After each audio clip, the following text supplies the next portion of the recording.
Welcome back बच्चों। आज अपन start करते हैं 11th के बहुत ही बेहतरीन टॉपिक प्रोग्रेशन। ठीक है ना, बहुत अच्छा टॉपिक है प्रोग्रेशन। इसमें आपने अर्थमेटिक प्रोग्रेशन तो शायद 10th में पढ़ रखा होगा।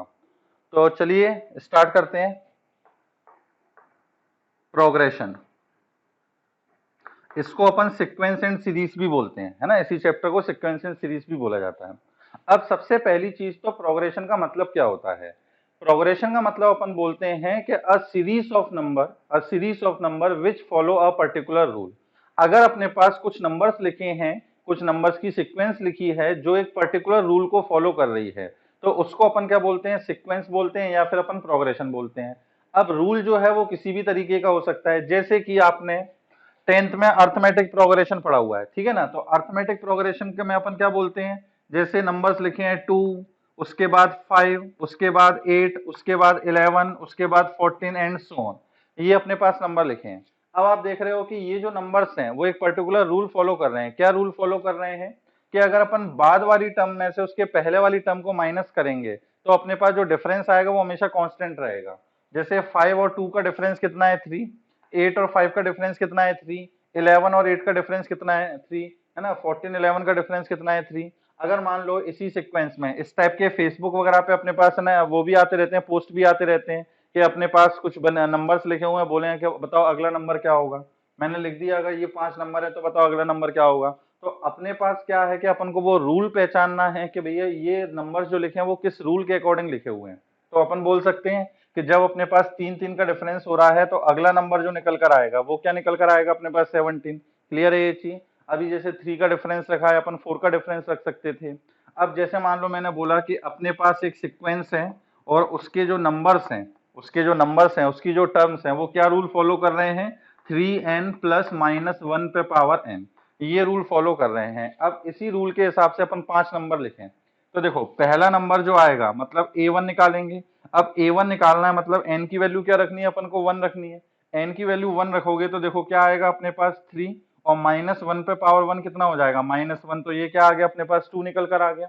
अगर अपन a2 निकालेंगे तो ये कितना आएगा, 6 प्लस का 1 दैट इज 7। अगर अपन a3 निकालेंगे तो a3 क्या आएगा अपने पास 9, 9 माइनस 1 कितना 8। a4 निकालेंगे तो अपने पास क्या आ जाएगा, 4 3 12, 12 प्लस 1 13, है ना, एंड सो ऑन। इस तरीके से नंबर निकलते चले जाएंगे। तो अब ये भी अपने पास एक रूल हो गया। अपन एक रूल बनाना चाहें कि एक सीक्वेंस है जिसके नंबर्स क्या रूल फॉलो कर रहे हैं, n plus 1 divided by n, ठीक है ना, ये रूल फॉलो कर रहे हैं। अब बताओ अपने पास सीक्वेंस के 5 नंबर क्या होंगे। तो जब अपन n की वैल्यू 1 रखेंगे तो ये आ जाएगा 2, n की वैल्यू 2 रखेंगे तो 3/2, अगर n की वैल्यू 3 रखेंगे तो 4/3, फिर आ जाएगा 5/4, और फिफ्थ टर्म क्या आ जाएगी 6/5। आ रही है बात समझ में। तो प्रोग्रेशन का मतलब सिर्फ इतना सा ही है कि अगर अपने पास कुछ सीक्वेंस ऑफ नंबर लिखे हुए हैं जो कि एक पर्टिकुलर रूल फॉलो कर रहे हैं, रूल अपने पास कुछ भी हो सकता है, तो वो पर्टिकुलर रूल क्या कहलाएगा, अपने पास प्रोग्रेशन कहलाएगा। ठीक है कि नहीं है। अब ऐसे तो अपन कितने रूल्स बना सकते हैं, इनफाइनाइट रूल बना सकते हैं, लेकिन मेनली जो अपने सिलेबस में है वो सिर्फ 3 टाइप्स की प्रोग्रेशन दे रखी है, 3 टाइप्स के रूल अपन फॉलो करते हैं। कौन कौन से, एक होता है अपने पास अर्थमेटिक प्रोग्रेशन जो आपने 10th में पढ़ा हुआ है, एक अपने पास होता है ज्योमेट्रिक प्रोग्रेशन, एक अपने पास होता है हार्मोनिक प्रोग्रेशन, ठीक है ना। तो जनरली अपन 3 टाइप की प्रोग्रेशन पढ़ेंगे, एपी जीपी एंड एचपी। इसके अलावा फिर अपन एक पढ़ेंगे एजीपी, अर्थमेटिको ज्योमेट्रिको प्रोग्रेशन, एपी और जीपी को मिला के। इसके बाद अपने पास कुछ स्पेशल सीरीज आएंगी। तो चलिए अपन स्टार्ट करते हैं, है ना। तो सबसे पहले अपन अर्थमेटिक प्रोग्रेशन इससे स्टार्ट करते हैं। ये आपने भले भले ही पढ़ा हुआ है लेकिन सिलेबस में है तो अपन को दोबारा पढ़ना ही है। अर्थमेटिक प्रोग्रेशन शॉर्ट में क्या बोल देते हैं, इसको एपी बोल देते हैं, ठीक है ना। अब अर्थमेटिक प्रोग्रेशन आपने पढ़ी होगी, डेफिनेशन क्या होती है कि यदि अपने पास दो कंसेक्यूटिव टर्म का डिफरेंस जो है वो कांस्टेंट हो तो ऐसी प्रोग्रेशन को अपन क्या बोलते हैं, अर्थमेटिक प्रोग्रेशन बोलते हैं। इसकी जनरल फॉर्म क्या होती है अपने पास एपी की, जनरल फॉर्म, नंबर्स मतलब किस फॉर्म में दे रखे होंगे अपने पास, A plus D, A plus 2d, A plus 3d and so on. ये अपने पास क्या है, अर्थमेटिक प्रोग्रेशन की जनरल फॉर्म है ना, जनरल सीक्वेंस है अपने पास। ये जो अपने पास ए लिखा हुआ है इसको क्या बोलते हैं, अर्थमेटिक प्रोग्रेशन की पहली टर्म। तो टर्म को हमेशा टी से रिप्रेजेंट करेंगे और लोअर सफिक्स में जो टर्म है वो लिख देंगे। तो टी1 का मतलब क्या हो गया, ये पहली टर्म है। ये अपने पास कौन सी टर्म कहलाएगी, सेकेंड टर्म कहलाएगी। ये अपने पास कौन सी टर्म कहलाएगी, थर्ड टर्म कहलाएगी। सिमिलरली ये अपने पास कौन सी टर्म कहलाएगी, फोर्थ टर्म कहलाएगी, एंड सो ऑन। अब हम पता करना चाह रहे हैं कि इस सीक्वेंस की nth टर्म क्या होगी। तो यहाँ पर देखो एक फिक्स पैटर्न चल रहा है, अपन कोई भी टर्म निकाल रहे हैं उसमें a तो लिखा ही हुआ है, इसका मतलब जब भी अपन nth टर्म निकालेंगे तो उसमें भी अपने पास a तो आएगी। क्लियर है ये चीज। अब अपने पास हर एक टर्म में d भी है, बस d का जो कोफिशिएंट है वो अलग अलग है, तो इसका मतलब d भी आना है, लेकिन d का कोफिशिएंट जो है वो अलग अलग होता जा रहा है, चेंज होता जा रहा है। जब अपन t2 निकाल रहे हैं तब d का कोफिशिएंट है 1, अगर t3 निकाल रहे हैं तो d का कोफिशिएंट है 2, अगर t4 निकाल रहे हैं तो d का कोफिशिएंट कितना है 3। तो अपने पास क्या पैटर्न चल रहा है कि अपन जो टर्म निकाल रहे हैं उससे कम जो है वो d का कोफिशिएंट है। अगर 4 निकाल रहे हो तो 4 से कम 3 है। अगर अपन t5 निकालेंगे तो क्या आएगा, 4d आएगा। अगर अपन t6 निकालेंगे तो 5d आएगा। ऐसे ही जब अपन nth टर्म निकालेंगे तो यहाँ पर इससे एक कम मतलब n-1 इंटू डी आएगा। क्लियर है ये चीज। तो किसी भी एपी की जो अपने पास nth टर्म होती है वो क्या निकल कर आ गई अपने पास, a plus n-1 into d. तो ये अपने पास एक फॉर्मूला है किसी भी एपी की कोई टर्म निकालने का, है ना। अपन को जरूरी नहीं है कि सारी टर्म लिखनी हो। जैसे फॉर एग्जांपल आपके पास एक सीक्वेंस दे रखी है कि 3, 5, 7, 9 एंड सो ऑन। अब बोला जाए कि इस सीक्वेंस की या इस एपी की अपन को 50th टर्म निकालनी है, तो जरूरी थोड़ी ना है कि अपन 50 टर्म तक इसको लिखते जाएं। अपन सीधे ये फॉर्मूले को यूज करेंगे, अपन उसका यूज करके कोई भी टर्म निकाल सकते हैं। अगर 50th टर्म पूछे, 100 टर्म पूछे, कोई भी टर्म पूछे अपन निकाल सकते हैं। अब जैसे मान लो इसमें अपन को 50th टर्म निकालनी है, तो इस सीक्वेंस की पहली टर्म क्या है अपने पास 3, तो a की वैल्यू कितनी हो जाएगी अपने पास 3 हो जाएगी। अब अपन को निकालना है कॉमन डिफरेंस, डी निकालना है अपन को, ठीक है ना। अब डी निकालना है तो डी निकालने के लिए डी कैसे निकाला जाता है, second term minus first term. इसके अंदर ये जो डी होता है वो क्या होता है, कॉमन डिफरेंस। और कॉमन डिफरेंस हमेशा कैसे निकालते हैं कि T2 माइनस T1 करके निकाल लो, या फिर T3 माइनस T2, या फिर T4 माइनस T3। क्लियर है ये चीज। तो दो कंसेक्यूटिव टर्म का डिफरेंस होता है अपने पास, तो डी अपने पास क्या आएगा 5 माइनस का 3 दैट इज 2। क्लियर। अब अपन को निकालनी कौन सी थी, 50th टर्म निकालनी थी। तो T50 अपने पास क्या निकल के आएगा, a अपने पास है 3, अपन को कौन सी टर्म निकालनी है 50, तो n की जगह क्या आएगा 50, तो 50 माइनस 1 कितना 49, और इंटू कितना 2, तो 49 इंटू 2 करोगे तो 98, 98 प्लस 3 करेंगे तो 101। तो इस सीक्वेंस की जो 50th टर्म होगी वो क्या होगी 101। अपन को पूरी टर्म लिखने की जरूरत नहीं है, अपन सीधे डायरेक्ट फॉर्मूले से निकाल सकते हैं। क्लियर है ये चीज। अब मान लो कि इसमें कोई टर्म अपन को दे रखी है, मान लो 97 दे रखी है, ठीक है ना, कि एक ये सीक्वेंस है 3, 5, 7, 9 अप टू कहां तक 97। अब ये जो 97 है वो इस सीक्वेंस की मान लो लास्ट टर्म है। अब अपन को बताना है कि बताओ इस सीक्वेंस में टोटल कितनी टर्म्स होंगी, तब भी अपने पास यही फॉर्मूला काम आएगा। उस समय अपन इस फॉर्मूले को कैसे यूज करेंगे, अपन ने ये मान लिया लास्ट टर्म है, या चलो अपन ये मान लेते हैं कि इस सीक्वेंस में ये कितनी टर्म्स हैं अपने पास, n टर्म्स हैं, और ये अपने पास कौन सी टर्म कहलाएगी, nth टर्म कहलाएगी या नहीं। क्लियर है ये चीज। तो अब अपन ने क्या करा कि भैया n ये फॉर्मूला यूज किया, t is equal to a plus n-1 into d, इसी फॉर्मूले का यूज किया।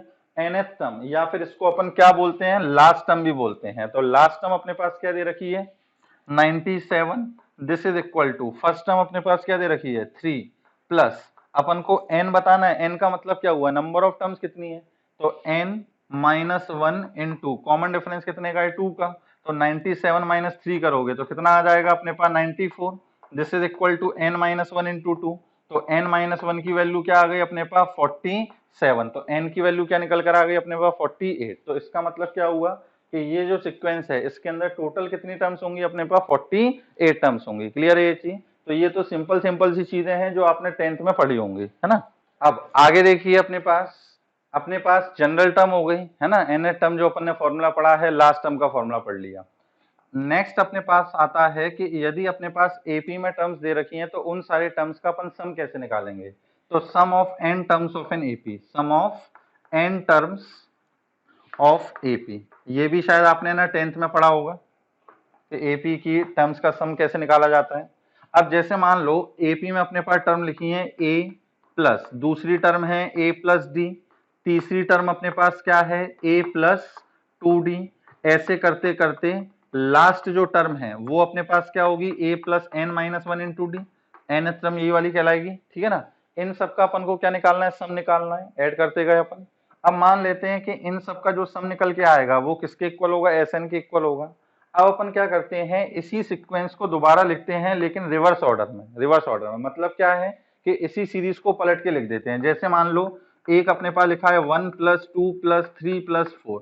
अब इसी चीज को अगर मैं रिवर्स ऑर्डर में लिख दूं 4 + 3 + 2 + 1, तो कोई चेंज तो नहीं आएगा, सम दोनों का सेम रहेगा। तो यदि इसका सम Sn है तो अगर इसको मैं रिवर्स ऑर्डर में लिख दूंगा तो अभी सम कितना आएगा, Sn। मतलब a के नीचे अपने पास क्या आएगा, a + n - 1 × d। ठीक है ना, ये इसके नीचे आ गया, प्लस इसके नीचे क्या आएगा अपने पास, a + n - 2 × d। इसके नीचे क्या आएगा अपने पास, a + n - 3 × d। ऐसे करते करते इसके नीचे अपने पास क्या आ जाएगा, a आ जाएगा। ठीक, अब अपन क्या करते हैं, दोनों को ऐड कर देते हैं। दोनों को अपन ऐड कर देते हैं तो लेफ्ट में तो देखो क्या हो जाएगा अपने पास, 2Sn आ जाएगा। ये लेफ्ट में आ गया 2Sn। अब इनको जब अपन ऐड करेंगे तो इसको और इसको ऐड करो तो ये अपने पास आएगा 2a + n - 1 × d। क्लियर। अब इनको ऐड करते हैं तो देखो a + a तो ये हो गया 2a plus d + n - 2 × d।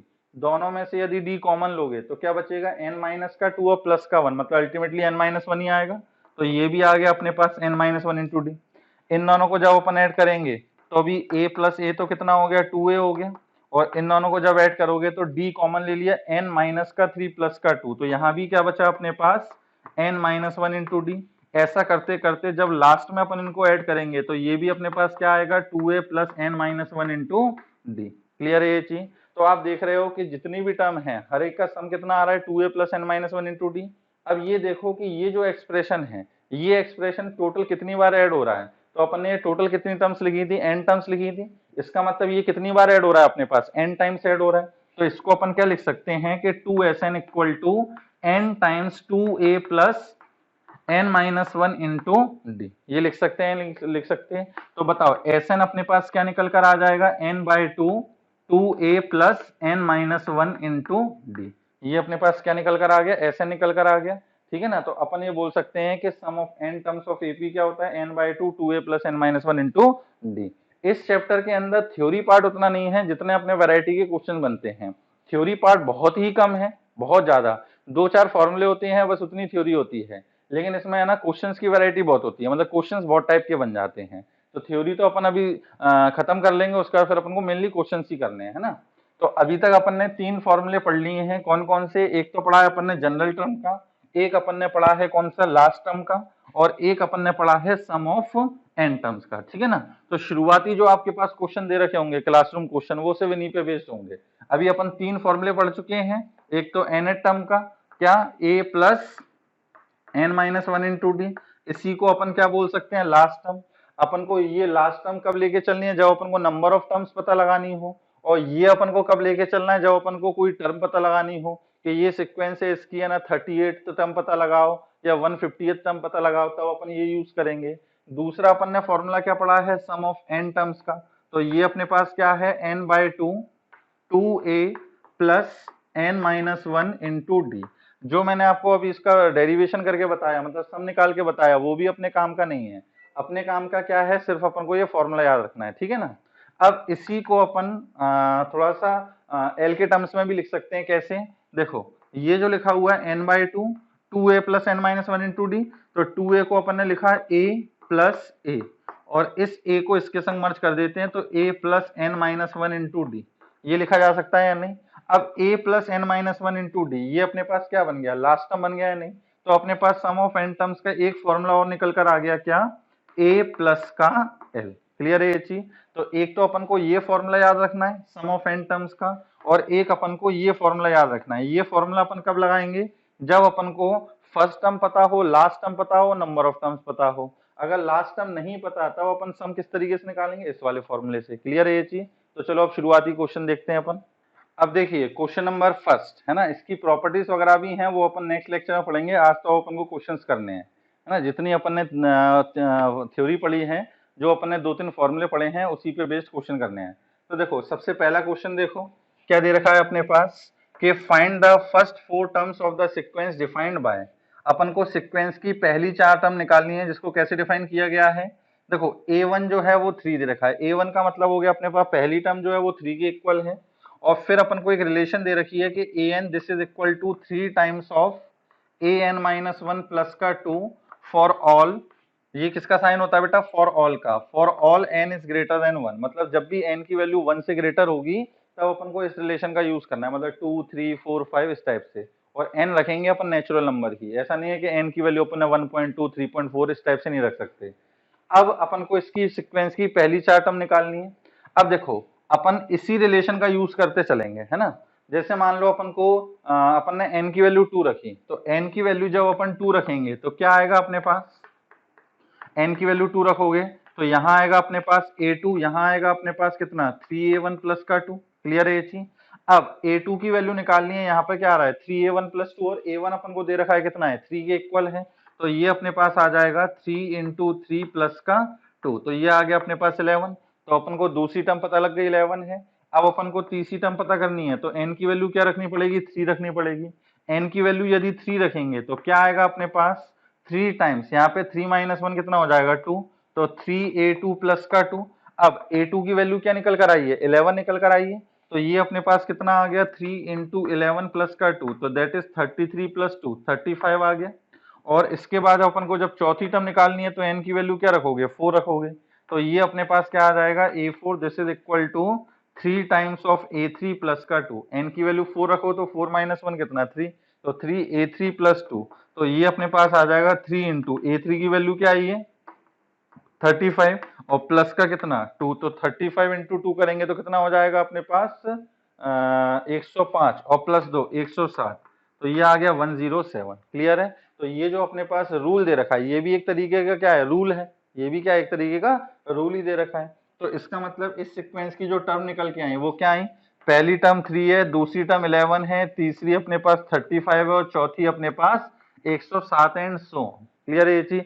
अब इस रूल का या अपन बोले ये भी एक प्रोग्रेशन है, लेकिन इस प्रोग्रेशन का अपन को नाम नहीं पता, ठीक है कि नहीं है, ये भी अपने पास एक प्रोग्रेशन है क्योंकि ये भी एक पर्टिकुलर रूल फॉलो कर रही है। अपन इसी पर्टिकुलर रूल से इस सीक्वेंस की किसी भी टर्म को पता कर सकते हैं, है ना, तो इसको प्रोग्रेशन ही बोला जाएगा। नेक्स्ट देखिए, जैसे इसी में अब अपन को दे रखा है क्वेश्चन नंबर सेकंड, है ना, तो क्वेश्चन नंबर सेकंड का फर्स्ट पार्ट सेकंड पार्ट देखिए, इसमें से मैं एक पार्ट आपको करा दे रहा हूं, बाकी 2 पार्ट आपको करने हैं।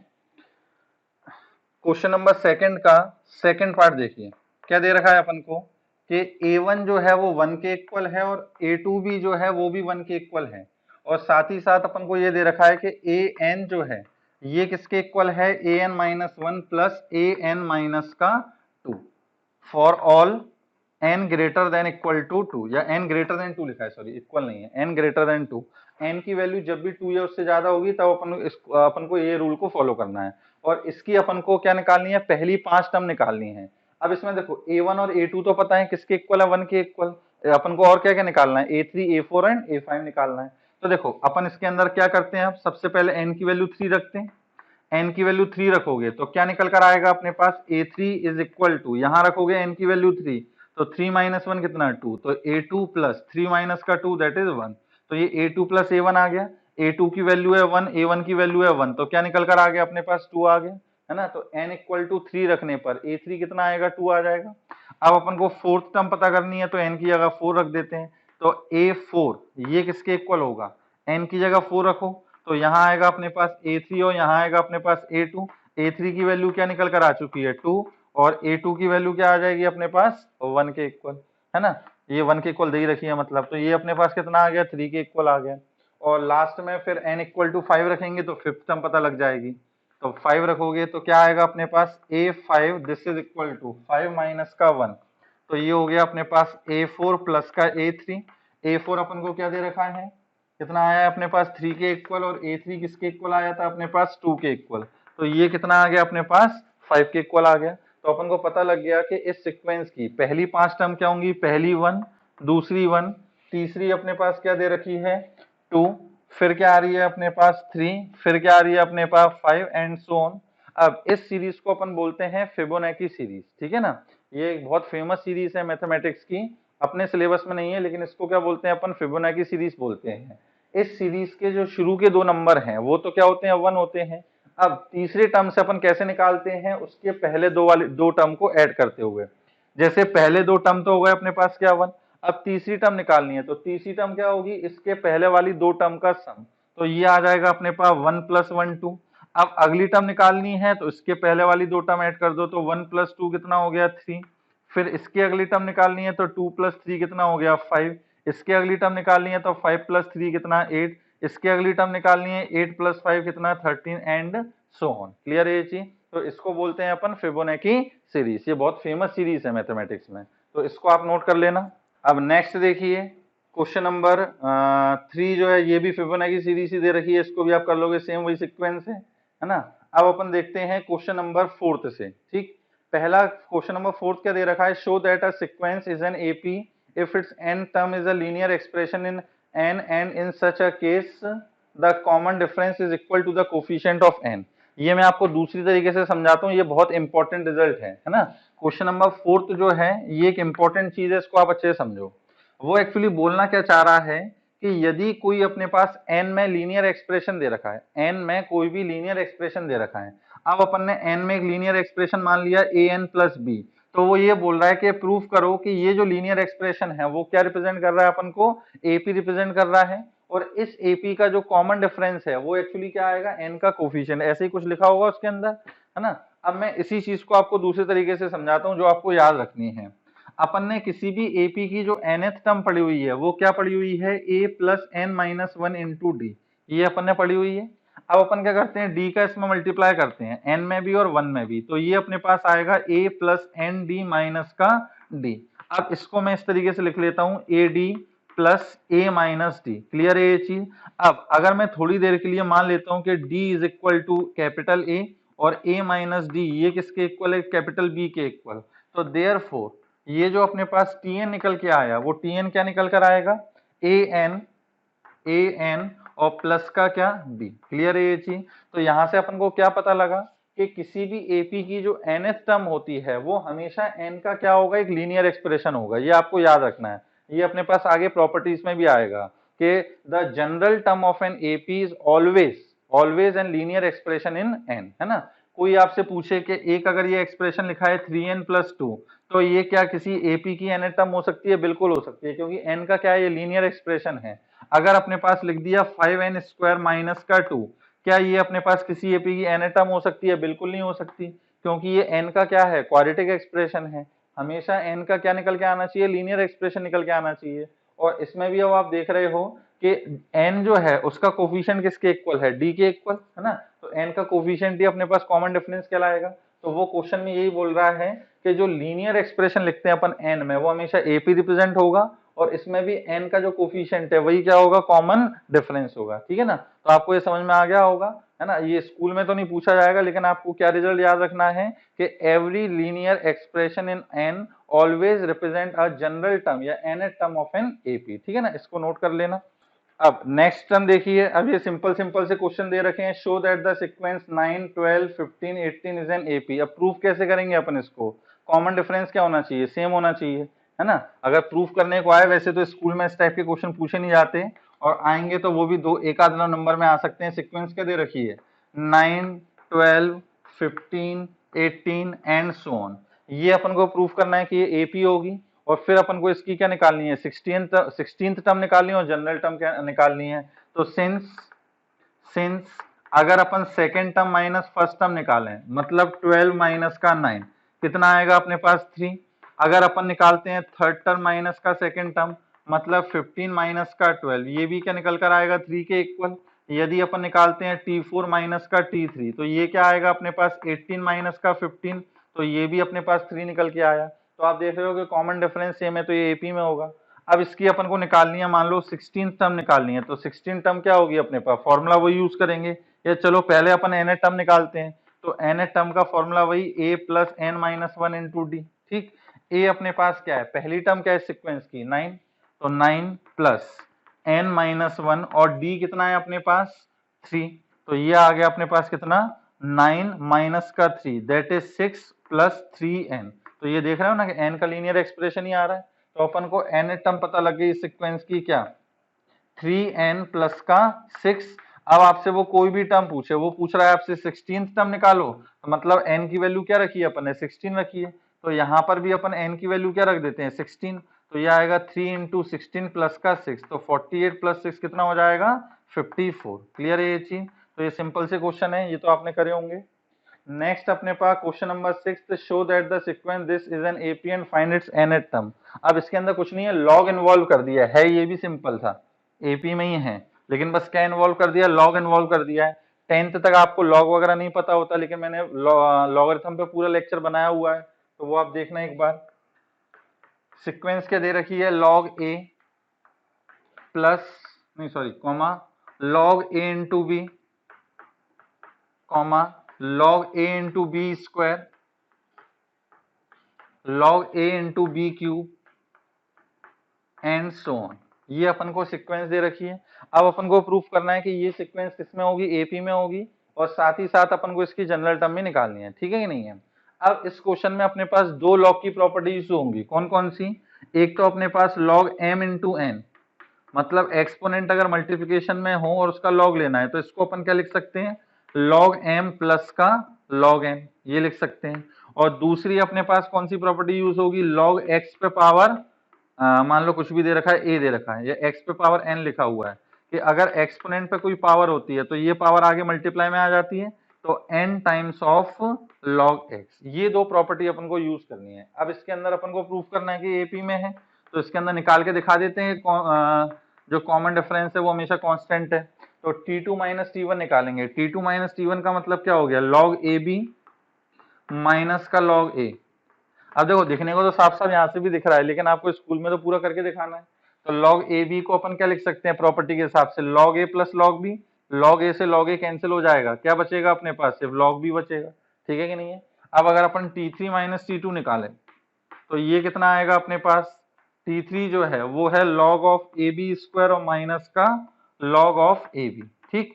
अब log ऑफ AB स्क्वायर को प्रॉपर्टी के हिसाब से क्या लिख सकते हैं, log of A plus log of B square, और यहाँ पर minus times log of A minus का log of B, log A से log A तो कैंसिल हो गया, अब log B स्क्वायर है, ये एक्सपोनेंट आगे आ जाएगा, तो 2 टाइम्स ऑफ एक्सपोनेंट पे जो पावर है, तो 2 times of log B minus का log B, तो ये अगेन अपने पास कितना आ गया, log B आ गया, है ना। तो आप देख रहे हो T2 माइनस T1 जो है log B के इक्वल, T3 माइनस T2 जो है ये भी log B के इक्वल, T4 माइनस T3 निकालोगे ये भी log B के इक्वल। इसका मतलब ये किस में है, मतलब कंसेक्यूटिव टर्म का जो डिफरेंस है वो कांस्टेंट है, तो ये सीरीज किस में हो गई अपने पास, एपी में हो गई। अब इसकी अगर अपन को जनरल टर्म निकालनी है, nth टर्म निकालनी है, तो देखो इसकी फर्स्ट टर्म क्या होगी, अब इसमें a पहले से इन्वॉल्व है तो इसलिए फर्स्ट टर्म को कैपिटल A से रिप्रेजेंट कर दें, तो पहली टर्म अपने पास क्या होगी इसमें, log a। यदि मैं कॉमन डिफरेंस की बात करूं तो कॉमन डिफरेंस अपने पास क्या निकल कर आ रहा है, log b निकल के आ रहा है। अब अपन को क्या निकालनी है, इसकी nth टर्म निकालनी है, तो फॉर्मूला वही a plus n minus one into D, ठीक। a अपने पास किसके इक्वल है, log a के इक्वल, और plus n minus one into D, D किसके इक्वल है अपने पास, log b के इक्वल। अब इसको मुझे इस तरीके से लिखना है, तो देखो अगर अपने पास एक्सपोनेंट पे कोई पावर होती है वो आगे मल्टीप्लाई में आ जाती है, तो ये भी तो बोल सकते हैं कि जब मल्टीप्लाई में अगर है तो वो, अगर कोई नंबर मल्टीप्लाई में है तो वो एक्सपोनेंट की पावर में चला जाएगा, तो यहाँ पर अपन इसको क्या लिख सकते हैं कि this is equal to log a plus log, ये n माइनस वन मल्टीप्लाई में तो ये b की पावर में चला जाएगा, तो b पे पावर n माइनस वन। अब log m plus log n है, तो log m plus log n को क्या लिख सकते हैं, log m इंटू n, तो ये आ गया a इंटू b पे power n minus one. Clear है ये चीज, सिंपल सा क्वेश्चन था, नोट करें इसको भी। Question number 7, which term of the sequence is 124। अब इसमें अपने को क्या दे रखा है कि कौन सी टर्म इसकी 124 होगी, ये बतानी है, ठीक है ना। क्वेश्चन नंबर 7 में सीक्वेंस क्या है, 4 9 14 19 and so on up to कहां तक 124। अब ये बताना है कि कौन सी मतलब 124 जो है वो कौन सी टर्म होगी इस सीक्वेंस की, तो अपन मान लेते हैं कि let it is the last term, या फिर ये nth टर्म है अपने पास सीक्वेंस की, तो मतलब nth टर्म बोल दो या फिर लास्ट टर्म बोल दो। ये क्या दे रखी है अपन को 124, है ना। अब अपन को बताना है कि n नंबर ऑफ टर्म्स कितनी होंगी, तो या फिर एनी तो nth टर्म जो है वो क्या होगी, तो अब अपन कोई कौन सा फॉर्मूला वो यूज करते हैं, a plus N minus one into d का, तो a plus N minus one into d, this is equal to 124। Clear है। अब a कितना है अपने पास 4, n अपन को पता लगाना है, n-1 d कितना है अपने पास 5, दिस इज इक्वल टू 124। तो ये अपने पास आ गया n-1 into 5, this is equal to 120। 5 से कैंसिल करोगे तो ये आ जाएगा 24, n-1 तो n कितना आ गया अपने पास 25। तो पता लग गया कि इस सीक्वेंस की ये कौन सी टर्म है, 25th टर्म है। अब इसमें एक चीज और सुनो, अगर मान लो मैं पूछूं कि बताओ 127 जो है वो इसकी कौन सी टर्म होगी, आपने पूरा सॉल्व किया, यहाँ पर अपने पास क्या लिखा 127 लिखा। अब जब 127 अपॉन 5 करोगे तो n की वैल्यू फ्रैक्शन में आएगी या नहीं आएगी, और n हमेशा होना क्या चाहिए, इंटीजर होना चाहिए। तो कभी ऐसा अगर आ जाए कि n की वैल्यू फ्रैक्शन में आ जाए तो इसका मतलब ये होगा कि इस सीक्वेंस की कोई भी टर्म 127 नहीं हो सकती। n हमेशा क्या आना चाहिए अपने पास, प्रॉपर इंटीजर आना चाहिए, या इंटीजर भी क्या बोले, नेचुरल नंबर आना चाहिए, नेगेटिव इंटीजर नहीं भी नहीं हो सकता। तो n अगर अपने पास नेचुरल नंबर आ गया तो इसका मतलब दी गई टर्म इस सीक्वेंस की टर्म हो सकती है, और यदि अपने पास n फ्रैक्शन में आ गया तो जो टर्म दे रखी है वो इस सीक्वेंस की टर्म हो ही नहीं सकती। क्लियर है ये चीज, तो इसका भी आपको ध्यान रखना है। अब नेक्स्ट जो है, देखो वही क्वेश्चन पूछा है कि is 184 a term of the sequence. Sequence अपन को क्या दे रखी है क्वेश्चन नंबर 8 में कि 3, 7, 11 एंड सो ऑन। क्या 184 इसकी टर्म हो सकती है? तो इसको अपन मान लेते हैं कि let 184 is its last term और nth टर्म। 184 इसकी लास्ट टर्म है या nth टर्म है। अब फिर अपन n की वैल्यू निकालेंगे, यदि n की वैल्यू नेचुरल नंबर आ गई तो इसका मतलब 184 इसकी टर्म हो सकती है, और अगर अपने पास n कैसा आ गया फ्रैक्शन में तो 184 इसकी टर्म नहीं हो सकती। तो चलो लास्ट टर्म 184, एग्जाम में जब भी आप करो पहले फॉर्मूला लिखना L is equal to a plus N minus one into d. तो लास्ट टर्म अपने पास क्या दे रखी है 184, पहली टर्म कितनी है 3 प्लस एन माइनस वन, और कॉमन डिफरेंस कितने का है second term minus first term, मतलब 7 माइनस 3 दैट इज 4। तो ये आ गया अपने पास कितना 181, this is equal to n minus one into 4। अब आपको दिख रहा है कि n माइनस वन की वैल्यू क्या आ गई 181 upon 4, this is not an integer. ये कोई इंटीजर है क्या, बिल्कुल नहीं है। तो इसका मतलब क्या हुआ कि जब n की वैल्यू फ्रैक्शन में आ रही है तो 184 इसकी टर्म हो ही नहीं सकती है ना। ऐसी क्वेश्चन नंबर 9 दे रखा है, देखो which term of the sequence 20 into 19 1/4 mixed fraction में दे रखे हैं विच, अच्छा इसकी पहली नेगेटिव टर्म क्या होगी, चलो इस क्वेश्चन को करते हैं अपन। देखो क्वेश्चन नंबर 9 में अपने पास क्या दे रखा है, सीक्वेंस क्या है 20, फिर 19 1/4, फिर अपने पास 18 1/2, फिर अपने पास 17 3/4 एंड सो ऑन, है ना। ये अपने पास मिक्स फ्रैक्शन में दे रखा है। अब वो पूछ रहा है कि which term of the sequence is the first negative term, इसकी पहली नेगेटिव टर्म क्या होगी। अब इसको पहले तो अपन प्रॉपर फ्रैक्शन में लिखते हैं, है ना, रेशनल नंबर के फॉर्म में। अभी ये मिक्स फ्रैक्शन में दे रखा है 20, अब 19 1/4 की वैल्यू, तो क्या करेंगे 19 इंटू 4 76 प्लस 1 77 अपॉन 4, ठीक। 18 1/2 का मतलब हो गया 18 इंटू 2 कितना 36 प्लस 1 37 डिवाइडेड बाय 2। यहाँ पर 17 इंटू 4 करेंगे तो 68 71 upon 4 and so on. Clear है ये चीज। अब यहाँ से अभी कोई सीक्वेंस ज्यादा खास समझ में नहीं आ रही। अगर अपन मैं हर किसी के नीचे 4 बना लूं तो हो सकता है सीक्वेंस समझ में आ जाए। अब इसमें 4 में ऊपर नीचे मल्टीप्लाई करूंगा तो ये हो जाएगा अपने पास 80 अपॉन 4, ये एज इट इज लिखे रहने दो 77 अपॉन 4। यहाँ 4 बनाना है, 2 पहले से लिखा है, 2 को और मल्टीप्लाई करो तो 37 इंटू 2 करूंगा तो ये अपने पास आ जाएगा 74 upon 4, 71 upon 4 and so on. अब आपको अच्छे से समझ में आ रहा होगा कि ये सीक्वेंस क्या है, अपने पास एपी है। यदि इस एपी की पहली टर्म पूछी जाए तो वो क्या होगी 80 अपॉन 4 दैट इज 20। अगर कॉमन डिफरेंस पूछा जाए तो क्या आ जाएगा अपने पास 77 अपॉन 4 माइनस का 80 अपॉन 4, तो ये आ गया अपने पास माइनस का 3 अपॉन 4, है ना। तो ये अपने को कॉमन डिफरेंस पता लग गया। अब अपन को इसमें पता लगाना है कि इसकी पहली नेगेटिव टर्म क्या होगी। तो यहाँ पे आप देख रहे हो कि जो कॉमन डिफरेंस आ रहा है वो नेगेटिव में आ रहा है, तो जब कॉमन डिफरेंस नेगेटिव में होगा तो जो टर्म होगी उसकी वैल्यू लगातार क्या होती जाएगी, कम होती जाएगी। अब कम होते होते होते होते एक बार अपने पास क्या होगी, जीरो भी होगी। अब जरूरी नहीं है कि वो एग्जैक्टली जीरो हो जाए, है ना, मतलब जीरो से जब वो नेगेटिव में जाएगी, जीरो से अपने पास क्या जाएगी बाद में नेगेटिव में जाएगी। तो अपन मान लेते हैं कि कोई एक टर्म है जो क्या हो रही है अपने पास जीरो हो रही है, तब अपन पता लगाएं कि बताओ कौन सी टर्म इसकी जीरो होगी, यही पता लगा लेते हैं। जैसे मान लो आप पता लग गया अपन को कि इस सीक्वेंस की जो 21 फर्स्ट टर्म है वो जीरो है। अब जीरो के बाद अगली टर्म जो होगी कौन सी 22nd टर्म, वो क्या हो जाएगी, नेगेटिव टर्म हो जाएगी। तो अपन बोल सकते हैं कि पहली नेगेटिव टर्म जो होगी वो कौन सी होगी, 22nd। आ रही है बात समझ में? तो ये कंसेप्ट अपन यूज करने वाले हैं।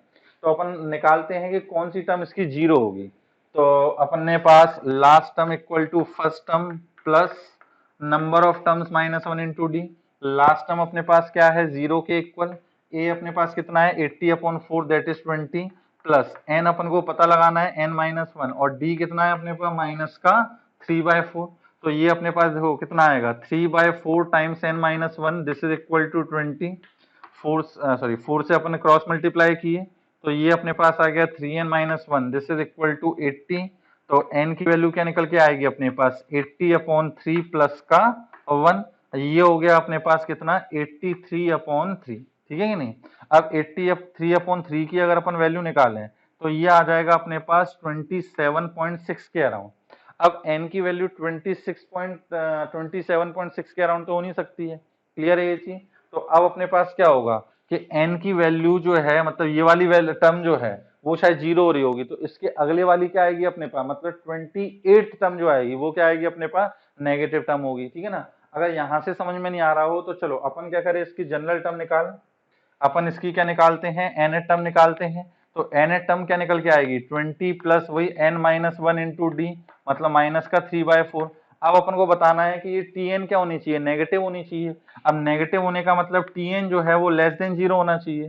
तो अपन क्या लिख सकते हैं, 20 plus n-1 into -3/4 this is less than zero. इसको जब आप सॉल्व करोगे तो n की वैल्यू आ जाएगी 27.6 से ग्रेटर। अब देखो n अपने पास कैसा नंबर होना चाहिए, ग्रेटर नेचुरल नंबर होना चाहिए, और यहां से आ गया कि 27.6 से ग्रेटर होना चाहिए। अब 27.6 से ग्रेटर क्या हो सकता है, 28, 29, 30 एंड सो ऑन। अब ये जितनी भी टर्म होंगी ये सारी क्या होंगी, नेगेटिव टर्म होंगी, लेकिन इनमें भी पहली नेगेटिव टर्म कौन सी है, 28। आप इसी तरीके से करो, इसको चलो कैंसिल कर दो, इसको कैंसिल कर दो, इसी तरीके से करो। अपन ने जनरल टर्म निकाल ली, अब वो बोल रहा है कि वो नेगेटिव होनी चाहिए, तो अपन ने लेस देन जीरो रख दिया, तो n की वैल्यू यहाँ से पता लग गई। ठीक है कि नहीं है? ये अपना नोट कर लेना आप। अब चलिए कुछ क्वेश्चंस हैं जो आप कर लेंगे अपने आप, जैसे क्वेश्चन नंबर 10th है, ये आप अपने आप ट्राई करना। Question number 11th, if pth qth and rth term of an APR a b and c respectively then show that। इस टाइप के क्वेश्चन स्कूल में काफी पूछे जाते हैं, या मैं आपको बता देता हूँ। जैसे सबसे क्वेश्चन नंबर 11th में दे क्या रखा है, अपने पास कोई एपी है, उस एपी की जो पीएथ टर्म है, पीएथ टर्म अपन को दे रखी है स्मॉल ए, जो क्यूएथ टर्म है वो अपन को दे रखी है स्मॉल पी, और स्मॉल बी, और जो आरएथ टर्म है वो कितनी दे रखी है अपन को, सी दे रखी है। अब अपन को सबसे पहले प्रूफ क्या करना है कि A times Q minus are plus B times R minus P plus C times P minus Q, इसकी जो वैल्यू होगी वो किसके इक्वल होगी अपने पास, जीरो के इक्वल होगी। ये अपन को प्रूफ करना है। ठीक है ना? अब अपने पास बस ये बोल रखा है कि एपी की, अब उस एपी की पहली टर्म कॉमन डिफरेंस तो कुछ दे नहीं रखा, तो सबसे पहले अपन क्या मान लेंगे कि let the first term and common difference of AP are capital A and capital D. ठीक है? कैपिटल ए और कैपिटल डी क्या है, उसकी पहली टर्म और कॉमन डिफरेंस।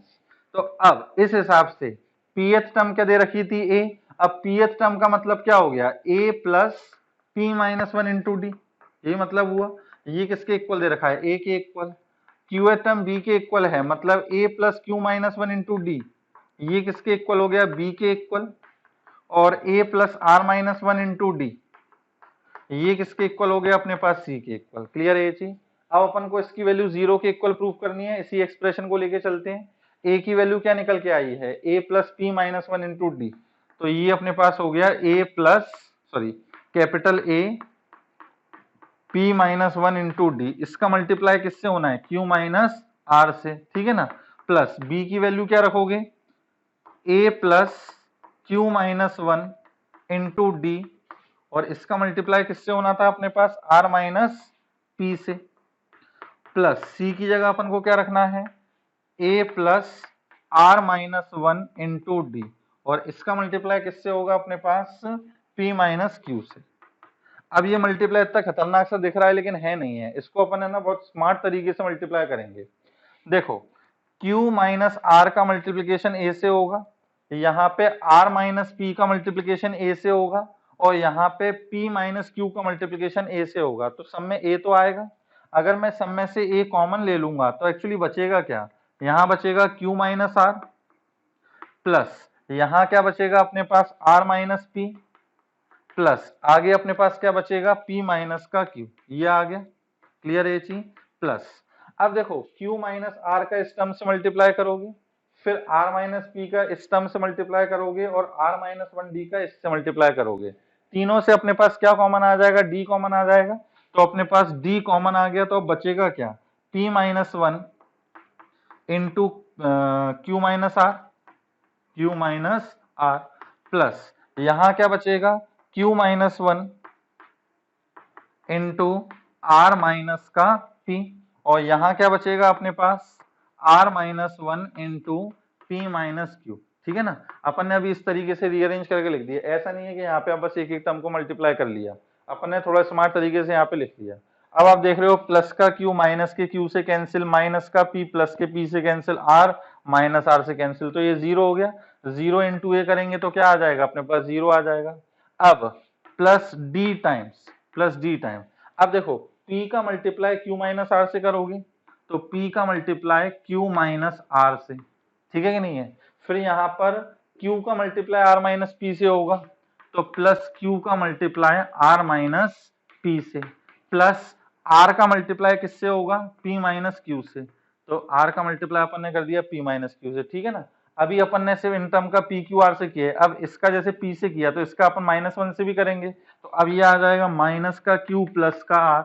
ऐसे ही r माइनस पी का माइनस वन से करोगे तो माइनस का r प्लस का p, ऐसे ही इसका इससे करेंगे तो माइनस का p और प्लस का q। अगेन देखो ये सारी टर्म अपने पास कैंसिल हो रही होंगी, ठीक है ना, और इनको और मल्टीप्लाई करोगे तो ये सारी टर्म भी आपस में कैंसिल हो जाएंगी, तो अल्टीमेटली लास्ट में किसके इक्वल आ जाएगा, जीरो के इक्वल। ठीक है ना, तो इसको अपन को इस तरीके से करना है, और यहाँ पे मल्टीप्लाई जो है बड़ी स्मार्ट तरीके से, ऐसा नहीं है कि अब इस a का अपन q से करके बताए फिर इस a का r से, आएगा उससे भी लेकिन बहुत ऊट पटांग बन जाएगा, आपको दिखेगा भी नहीं कि कौन सी टर्म किससे कैंसिल हो रही है। ठीक है ना, तो ये नोट कर लेना, और इसी तरीके से अपन इसका दूसरा पार्ट सॉल्व करेंगे। क्लियर है ये चीज।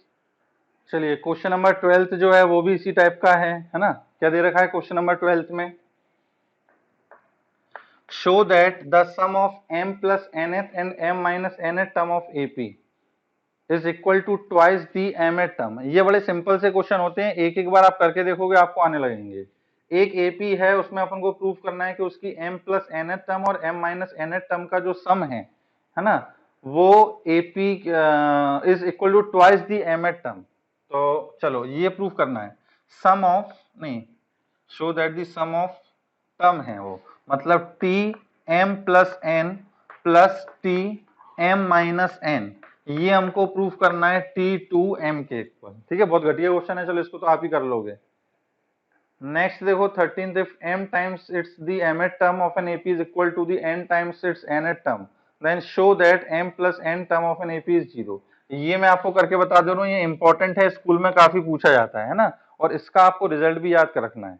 क्या बोल रहा है वो, यदि किसी AP में n times of mth term, m times of mth term, ये दे रखा हो n times of nth term के इक्वल। ठीक है, तो अब अपन को प्रूफ करना है कि उसकी जो m प्लस nth टर्म है, मतलब m प्लस nth टर्म जो है ये किसके इक्वल होगी अपने पास, जीरो के इक्वल। पहले जब पीईटी का एग्जाम होता तो इस रिजल्ट पे भी बेस क्वेश्चन आते थे, बोला कि 15 टाइम्स ऑफ 15th टर्म जो है ये अपन को दे रखी है 10 टाइम्स ऑफ 10th टर्म के इक्वल।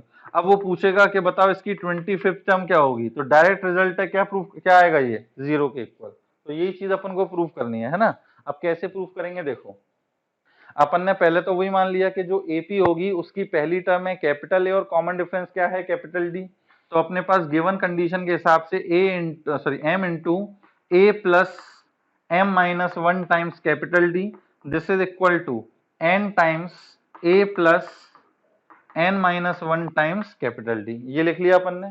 तो ये कितना आ गया, m a plus m times m minus one d, this is equal to n a plus n times n minus one into D, ये निकल के आ गया। अब इसको थोड़ा सा अपन है ना सिंप्लीफाई करते हैं, क्या करते हैं, na को इधर लेके आते हैं, इसको उस साइड पहुंचा देते हैं, a के साथ a और d के साथ d। तो यहाँ पर अपने पास क्या आएगा, m minus n times a common आ जाएगा, दिस इज इक्वल टू, इसको वहां पहुंचाओगे तो क्या कॉमन आएगा, d कॉमन आएगा। तो ये आ जाएगा अपने पास n into n minus one minus m into m minus one times कितना d, d बाहर लिखेंगे, ये आ गया अपने पास d। इतना यहाँ तक कर लिया अपन ने। अब इसको और सिंप्लीफाई करो, और हो सकता है simplify, m minus one times m minus n times capital A, this is equal to क्या आएगा अपने पास n स्क्वायर माइनस का n माइनस का m स्क्वायर और प्लस का m टाइम्स d, ठीक है ना। अब स्क्वायर वाली टर्म एक साथ रख लेते हैं, तो ये अपने पास आ जाएगा n स्क्वायर माइनस का m स्क्वायर, ठीक है। और इन दोनों में से अगर माइनस कॉमन ले लूं तो क्या बचेगा अपने पास n माइनस का m टाइम्स d। अब a square minus b square बन गया, तो इसका अपन क्या फॉर्मूला लगा सकते हैं, n minus m into n plus m और minus n minus m times d। This is किसके इक्वल चल रहा है, m minus n times of a के इक्वल। अब देखो यहां से अपने पास क्या कॉमन आ सकता है, n माइनस m कॉमन आ सकता है, तो अपन ने क्या किया, n माइनस m कॉमन निकाला, क्या बचेगा अपने पास m प्लस n माइनस का वन टाइम्स d, और यहाँ पे m minus n times of capital है। अब यहाँ n माइनस m है, यहाँ m माइनस n है, तो माइनस आएगा, तो ये आ गया अपने पास माइनस का a, this is equal to m plus n minus one into d. तो ये अपने पास a और d में एक रिलेशन निकल के आ गई। अब अपन को प्रूफ क्या करना था कि t m plus one zero होगा, तो ये कुल मिला के टी एम प्लस एन ही लिखा हुआ है। देखो टी एम प्लस एन निकालोगे तो क्या आएगा, a प्लस एन की जगह क्या लिखा है m प्लस एन, तो m plus N minus one into D, A की जगह ये वैल्यू रख दें अपन, माइनस को उधर पहुंचा दो, तो माइनस पहुंचा दोगे वहां पे तो ये आ जाएगा minus times of m plus N minus one times d और प्लस का m plus N minus one times of d, ये आपस में फिट्टूस हो गए, तो क्या आ गया अपने पास जीरो। तो इस रिजल्ट को आपको ध्यान रखना है, और ये क्वेश्चन भी जो है एमपी बोर्ड वगैरह में ज्यादातर पूछा जाता है, तो इसको नोट कर लीजिए। इसी टाइप का अपने पास क्या दे रखा है, क्वेश्चन नंबर 14 दे रखा है, if the pth term of an AP is q and qth term is p then prove that its nth term is p plus q minus n। ये भी अपने पास उसी टाइप का क्वेश्चन है, देखो जरा क्वेश्चन नंबर 14, ये शायद है ना क्वेश्चन आपने 10th में करे भी होंगे। अपने पास AP की if an the pth term of an AP is q, pth term जो है वो क्या दे रखी है, q दे रखी है, और qth टर्म जो है ये क्या दे रखी है अपन को, p दे रखी है। तब अपन को प्रूफ करना है कि इसकी nth टर्म ये होगी, तो ये भी बड़ा सिंपल क्वेश्चन है। अब देखो अपन को AP की कौन सी टर्म निकालनी है, nth टर्म निकालनी है ना, nth टर्म निकालनी है, ये कौन सी थी, हाँ nth टर्म ही निकालनी है। तो nth टर्म अपने पास क्या निकल के आएगी, a plus n minus one into D, ये निकल के आएगी। लेकिन अभी ना तो अपन को फर्स्ट टर्म पता है ना कॉमन डिफरेंस पता है, दो अननोन है a और d, तो इन्हीं दो अननोन की वैल्यू निकालने के लिए ये दो कंडीशन दे रखी हैं कि उस AP की जो qth टर्म है, pth टर्म है वो q है, और जो qth टर्म है वो कैसे दे रखी है p, तो इन्हीं को सॉल्व करके अपन a और d की वैल्यू निकाल लेंगे। तो पहले तो ये लाइन लिख देना कि let first term of AP is capital A and common difference is capital D। तो according to the condition TP मतलब a plus p minus one into D, a plus p minus one into D, ये किसके equal दे रखा है, q के equal, and TQ मतलब qth term, तो ये आएगा अपने पास a plus q minus one into D, ये किसके इक्वल दे रखा है, p के इक्वल। अब देखो a और d में दो इक्वेशन है, दोनों को सॉल्व करके इनकी वैल्यू निकाल लेते हैं।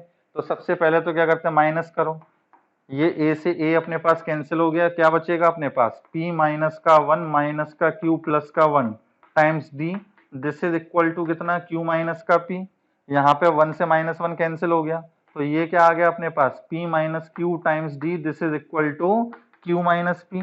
अब यहाँ q माइनस p, यहाँ p माइनस क्यू कैंसिल करोगे तो d की वैल्यू क्या आ जाएगी अपने पास, माइनस वन, d की वैल्यू पता लग गई अपने को। अब अपन को क्या करना है, a की वैल्यू निकालना है, तो किसी भी इक्वेशन में रख दो, तो a plus p minus one into D की जगह क्या रखा, minus one, this is equal to कितना, q के इक्वल। तो a की वैल्यू क्या निकल कर आ गई अपने पास, p प्लस क्यू माइनस का वन। तो अब अपन को पहली टर्म पता लग गई है, कॉमन डिफरेंस पता लग गया है। अब वो अपन से क्वेश्चन में कोई भी टर्म पूछे, अब वो अगर अपन से n टर्म पूछ रहा है तो लो n टर्म अपन निकाल सकते हैं, क्या आएगी अपने पास n term, a plus n minus one into D, A की वैल्यू किसके इक्वल है अपने पास, p plus Q minus one के इक्वल, और n माइनस वन, डी कितना है अपने पास माइनस वन, इसको सिंप्लीफाई कर लो तो ये आ जाएगा अपने पास p plus Q minus one minus का n प्लस का 1, ये कैंसिल हो गया तो क्या निकल कर आ गया, p प्लस क्यू माइनस का n। क्लियर है ये चीज। तो ये अभी शुरुआत में आपको सिंपल सिंपल से क्वेश्चन दे रखे हैं। अब कुछ क्वेश्चंस मैं आपको बोल रहा हूँ वो आपको खुद से करने हैं, ठीक है ना। आप ये इसको होमवर्क के तरीके से करना। एक तो क्वेश्चन नंबर 15, उसके बाद क्वेश्चन नंबर 16। थोड़ा सा आप अपना दिमाग लगाओगे क्योंकि देखो थ्योरी जो है उसमें लिमिटेड है ना। फिर अपन को अपना दिमाग का भी यूज करना है। ऐसा नहीं है कि बस फॉर्मूले बेस्ड क्वेश्चन पूछे जाते हैं। क्वेश्चन को वो किसी भी तरीके से पूछ लेता है, लेकिन कंसेप्ट जो अपन ने पढ़े हैं, फॉर्मूले जो अपन ने पढ़े हैं, उन्हीं का यूज हो रहा होता है। लेकिन किस तरीके से अपन को करना है वो अपना दिमाग लगाना है। तो आप लिखिएगा क्वेश्चन नंबर, ये मैं आपको बोल रहा हूँ आपको खुद से करने हैं। Question number 15, question number 16, question number 17, है ना। क्वेश्चन नंबर 18 ट्राई करना, नहीं आएगा तो अभी नेक्स्ट लेक्चर में बताऊंगा आपको। और क्वेश्चन नंबर ये भी आपको बताने हैं। उसके बाद question number 23, question number 24, question number 25, ठीक है ना। ये क्वेश्चन आपको ट्राई करने हैं। क्वेश्चन देखो इसमें बहुत सारे दे रखे हैं, लेकिन अपन क्लास में सारे के सारे क्वेश्चन नहीं डिस्कस कर पाएंगे। अपन जो है मतलब सारी वैरायटी कवर कर लेंगे। अब ये सम के ऊपर दे रखे हैं, तो ये भी question number 27, question number 28, question number 29, ये सारे आपको बेटा करने हैं और करके मुझे व्हाट्सएप पे इसकी फोटो क्लिक करके भेजनी है, ठीक है ना। 1 2 3 4 5 6 7 8 9 10। एक क्वेश्चन और लिखो, क्वेश्चन नंबर 32 में आपको समझाऊंगा, क्वेश्चन नंबर 33। ये क्वेश्चन आपको खुद से करने हैं और उसके बाद मुझे व्हाट्सएप पे भेजने हैं, ठीक है ना। आगे के क्वेश्चन जो कुछ इंपॉर्टेंट है वो अपन आगे डिस्कस करेंगे। कुछ क्वेश्चन जैसे क्वेश्चन नंबर 2021 है, इस टाइप के पता नहीं है कि आपने करे या नहीं करे 10th में, लेकिन अभी अपन को करने हैं, ठीक है ना। तो चलो आज का लेक्चर अपन यहीं एंड करते हैं। सारी चीजें आप ट्राई करना, और एपी आपने पढ़ा हुआ है तो आपको बहुत अच्छे से समझ में भी आ गया होगा। ठीक है, चलिए बाय बाय, टेक केयर।